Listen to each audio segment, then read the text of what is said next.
To maintain the productivity of the land, what do? You keep your soil in place.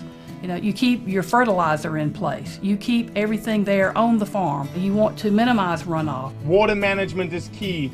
We need to be better stewards of our groundwater. We need to be better stewards of our nutrients and keep the quality of our lakes, improve them. We've got a real problem that we've got to solve. The Natural Resources Conservation Service several years ago, in response to looking at how we could help address the hypoxic zone in the Gulf of Mexico, the dead zone, looked at starting an initiative program in the lower Mississippi Delta in the Midwest called the Mississippi River Basin Initiative, MRBI. The ultimate goal is to try to reduce the amount of nutrient that's actually going into the coastal water.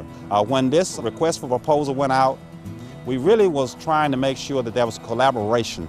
And that's what I think is so important. So if you can imagine, in Mississippi, we have probably about 8 to 10 major partners, in addition to some other groups that's doing some things. The practices we use are primarily the same ones we use in general conservation: pads and pipes in winter flooding, tailwater and on-farm storage, because again, they benefit nutrient reduction as well as water conservation in the Delta.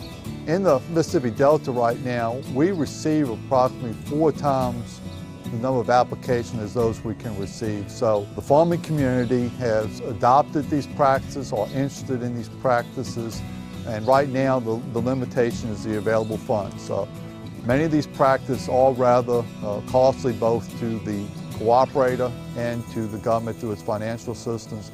But again, we continue to see just a high level of interest in our programs and the installation of these practices for both water quantity and nutrient reduction. I think we're trying to do our part, and it's good that they're helping us to exceed that goal of trying to reduce these nutrients. It's a win-win-win deal for everybody concerned, for the EPA, for the landowner, for the other people that use the resource. We've got a good solution in the works, so this is the direction we're going to move forward in. We're going to fix these problems.